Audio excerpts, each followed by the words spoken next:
আসসালামু আলাইকুম, this is Shahriar. তো আজকের ভিডিওতে আমরা ইফ এলস নিয়ে দেখব, ইফ এলস স্টেটমেন্টটা দেখব লাস্টের জন্য। চলুন শুরু করি। তো আমরা এখানে আমাদের হেডিংটা দিয়ে দিই। তো আমরা আজকে দেখব if statement and if expression.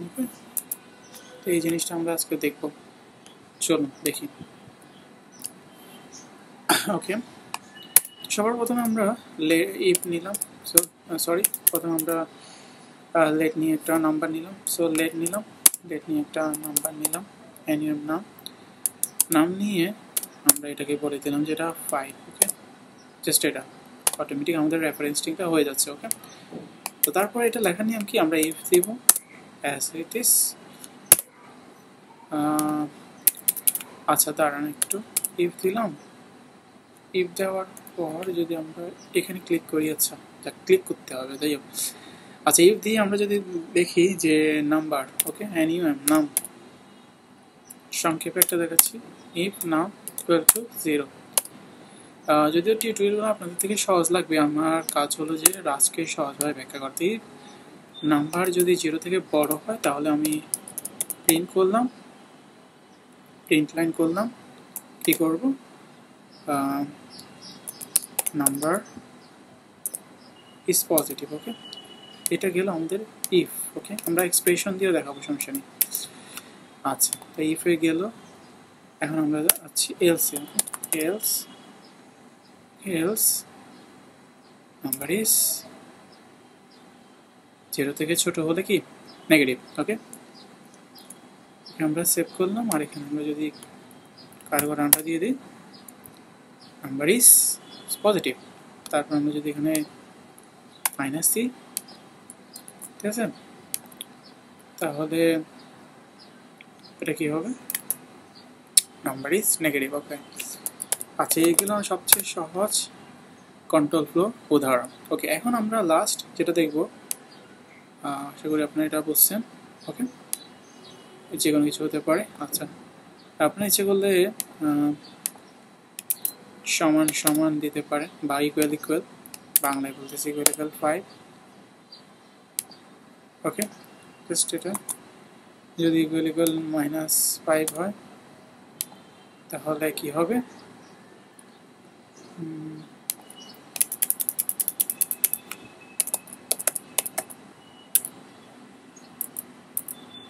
Negative.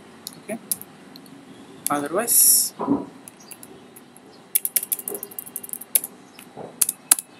Positive. ওকে, দেন আমরা যাই। ওকে, সো নাম্বার ইজ নেগেটিভ। ওকে, আচ্ছা, এখন আমরা লাস্ট সেটা হলো যে এক্সপ্রেশন দিয়ে দেখবো। ওকে, চলুন এক্সপ্রেশন দিয়ে দেখি। আমরা এক্সপ্রেশন মানে আরও শর্টভাবে দেখার জন্য, যার জন্য কী করবো, আমরা প্রথমে লেট নিলাম। আমরা চেক করবো ইজ ইভেন কিনা। Okay, is even equal to if.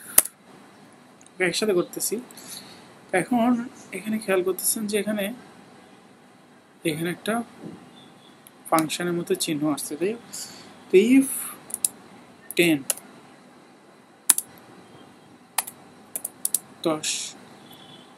10 নিঃশেষে বিভাজ্য হয় কিনা। ওকে, যদি হয়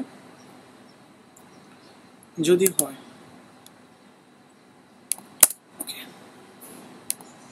তো এটা গেল। নিচে যাই, ক্লোজ ব্র্যাকেট দিয়ে আমরা লিখি, যদি যাই তাহলে কি ইভেন।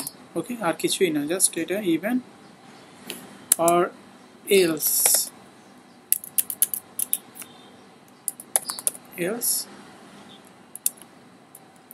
কি অট। আচ্ছা, তো এখানে তো আমরা এটা দিলাম। এখন একটা জিনিস সেটা আমাদের লাগবে, সেটা হলো আমাদের প্রিন্ট করতে হবে, তাই তো। এখন চলুন আমরা প্রিন্ট করি। এটা শেষ হওয়ার পর আমরা আমি লেখার পরে এটা বুঝিয়ে দেবো, ঠিক আছে?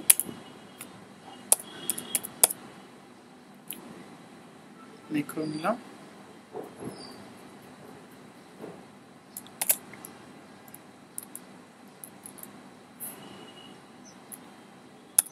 আমরা এই ইভেন্টটাকে কল করে দিলাম, ঠিক আছে? ওকে, আগে এটাকে রান করি, তারপর আপনাদেরকে বুঝিয়ে দিচ্ছি, ঠিক আছে? চলো, clear, ওকে। দেন আমরা যদি এটাকে রান করি, কি আসছে ইভেন্ট, ওকে। আচ্ছা, তো এখানে ঘটনাটা কি হচ্ছে, আমরা ইফ করতেছি উইথ এক্সপ্রেশনের সাথে, অর্থাৎ আমরা ডিরেক্ট লেটের মধ্যে ইফটাকে রেখে দিচ্ছি। তো এখানে এই জিনিস আপনারা খেয়াল করবেন, এখানে রেফারেন্স, এই যে রেফারেন্স, স্ট্রিং রেফারেন্স কথাটা আসতেছে, তার মানে একটা জিনিস দেখুন যে এখানে আমরা কিন্তু প্রিন্ট করি নাই, তাই না? আমরা এখানে প্রিন্ট করি না, আমরা এখানে রেফারেন্স হিসাবে জাস্ট স্ট্রিংটা দিয়ে দিচ্ছি। যদি ইফটা 10 দিয়ে ভাগ যায়, অর্থাৎ নিঃশেষে বিভাজ্য হয় এবং কি সমান সমান হয় 0, সেক্ষেত্রে আমাদের ইভেন আসবে, অন্যথায় অড আসবে। আর আমরা কি করলাম, এটাকে প্রিন্ট করে দিলাম ফাংশনটাকে। আচ্ছা, এখানে যদি ধরুন সাপোজ আমরা 5 দিলাম, তাই তো? 5 দিলাম, এখন আমাদের আনসারটা কি আসবে দেখি।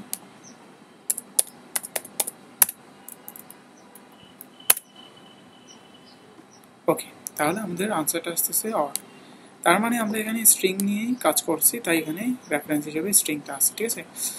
তো আমাদের আজকের ভিডিও, অর্থাৎ আমরা ইফ স্টেটমেন্টটা দেখলাম, আবার ইফের এক্সপ্রেশন। তো এক্সপ্রেশন জিনিসটা আরেকবার বুঝিয়ে দিই, আমরা লেট কিওয়ার্ড ইউজ করব। আচ্ছা, এখানে একটা জিনিস যে এক্সপ্রেশনে অবশ্যই আপনাদেরকে ট্রু আর ফলস অর্থাৎ বুলিয়ান নিয়ে কাজ করতে হবে। এক্সপ্রেশনের ক্ষেত্রে অবশ্যই বুলিয়ান নিয়ে কাজ করতে হবে, আর অন্যথায় আপনারা অন্য যেভাবে প্রিন্ট করে সেভাবে ইউজ করতে পারবেন। আচ্ছা, তো এক্সপ্রেশনটা প্রথমে ইফ দিলেন, তারপরে একটা বুলিয়ান কন্ডিশন দিলেন, এই যে আমরা এখানে দেওয়ার সাথে সাথে এখানে আস্তে আস্তে কি এটা একটা বুলিয়ান, তারপরে যে ইভেন দিলেন, অর দিলেন, এরপর প্রিন্ট করা আছে। তার হচ্ছে ভিডিও। সবাই ধন্যবাদ, আসসালামু আলাইকুম।